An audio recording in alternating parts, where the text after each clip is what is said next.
बच्चों क्वेश्चन है, दो अंकों वाली कितनी संख्याएं 3 से विभाज्य है। तो बच्चों सबसे पहले इस क्वेश्चन में ऐसा कुछ नहीं दिया कि एपी जैसा, मगर मुझे यहां पर सबसे पहले तो ये पता होना चाहिए कि दो अंकों वाली संख्याएं कौन कौन सी होती हैं।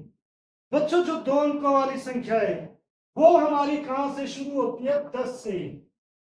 क्योंकि उससे पहले हमारी जो संख्याएं होती है जैसे 0, 1, 2, 3, 4, 5, 6, 7, 8, 9, इन सभी में कितने अंक होते हैं? 1। और जो सबसे बड़ी संख्या होती है इसमें दो अंकों में वो होती है 99। इसके बाद जो 100 आएगा बच्चों वो हमारा 3 अंकों का होता है, 1, 2, 3। तो इसीलिए उसने ये पूछा है कि 10 और 99 के बीच में कितनी संख्याएं हैं जो 3 से भाग हो जाएगी। तो बच्चों ये दो अंकों की सबसे छोटी संख्या 10, ये 3 से भाग होती है नहीं। हम पहले कुछ संख्याएं ऐसे लिख लेते हैं, दो अंकों की संख्याएं यहां पर बच्चों यहां से शुरू होती है दो अंकों की संख्या और चलती है 99 तक। तो बच्चों पहली संख्या क्या ये 3 से भाग होती है? नहीं। ये होती है? नहीं। ये होती है। तो बच्चों दो अंकों की पहली संख्या जो 3 से भाग होती है वो है 12। क्या 13 होगी? नहीं। 14 होगी? नहीं। फिर क्या होगी? 15। 16 नहीं। 17 नहीं। फिर होगी 18। तो बच्चों ऐसे कर करके हम पता कर सकते हैं। और जो लास्ट की संख्या जो 99, ये भी हमारी 3 से भाग होती है। 3 तिया 9, 3 तिया 9, यानी कि सबसे बड़ी दो अंकों की सबसे बड़ी संख्या 99 है जो वो 3 से पूरी पूरी भाग होती है। तो बच्चों इस तरीके से हम यहाँ पर एक श्रेणी का पता कर लेते हैं। इसके लिए बच्चों हम लिखेंगे कि दो अंकों की 3 से विभाजित 3 से विभाजित होने वाली संख्याएं,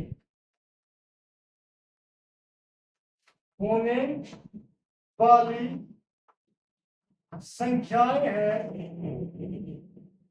पहली क्या बच्चों? 12, दूसरी 15, तीसरी 18 और आखिरी क्या बच्चों? 99। अब ये संख्याएं बच्चों ऐसी है तो हम यहां पर पहले इसे ये बताएंगे कि क्या ये पी है या नहीं। बच्चों यहां पर हम ये तीन है जो नंबर है, यानी कि इसे A1, इसे A2, इसे A3 मान ले और इनका डिफरेंस देखे तो इसका डिफरेंस कितना? 3। इसका कितना? 3। तो ये हम यहां पर ये कह सकते हैं कि जब इनका डिफरेंस बराबर है तो ये क्या है? एपी। उसके लिए हम क्या करते हैं बच्चों कि A2 माइनस A1 अगर निकाले तो ये कितना होगा? 15 में से 12 बराबर है 3। फिर A3 माइनस A2 यहां पर लिख दो बच्चों, यहां A2 माइनस A1 बराबर है 3। A3 माइनस A2 यानी कि 15, 18 माइनस 15 बराबर है 3। इसीलिए बच्चों A2 माइनस A1 किसके बराबर आ गया? A3 minus A2। और इसीलिए हम ये कह सकते हैं यह एक एपी है। अब बच्चों मुझे पता चल गया कि ये एक एपी है जहां ए किसके बराबर है बच्चों? ए है 12 और बी किसके बराबर है? जो हमारा ये अंतर आया है 3। अब बच्चों मुझे यह पता करना है कि इस एपी में कितने पद है। तो उसके लिए मैं इसे एनवा पद मान लेता हूं, एनवा पद। तो बच्चों ये अगर एनवा पद है हम मान लेते हैं कि माना 99 इस एपी का एनवा पद है। मुझे बच्चों एन निकालना है और अगर ये एनवा पद है तो इसे हम क्या लिखेंगे? ए एन लिखेंगे। एनवा पद है तो इसीलिए ए एन बराबर क्या होगा? 99। इसका फॉर्मूला क्या होगा, a plus n minus 1d बराबर है 99। अब यहां पर बच्चों a की वैल्यू कितनी है, यहां पर हमारी a की वैल्यू है 12 प्लस n मुझे निकालना है ऐसे कैसे, d की वैल्यू कितनी है 3 बराबर है 99। अब बच्चों जो ये 12 है ये यहां पर आके क्या हो जाएगा माइनस का, तो n minus 1 into 3 equal to 99 minus 12। अब बच्चों ये प्लस और ये माइनस तो ये क्या हो जाएंगे, घट जाएंगे। तो यहां पर n माइनस 1 इंटू 3 इक्वल हो गया बच्चों 87, वो भी किसका, प्लस का, क्योंकि बड़ी संख्या के साथ प्लस का साइन है।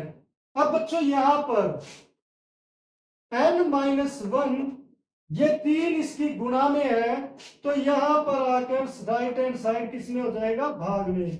तो बच्चों 3 एकम 3, यहां पर 3 दूनी 6, 8 में से 6 गए 2, तो ये 27 हो गया, 3 नीम 27।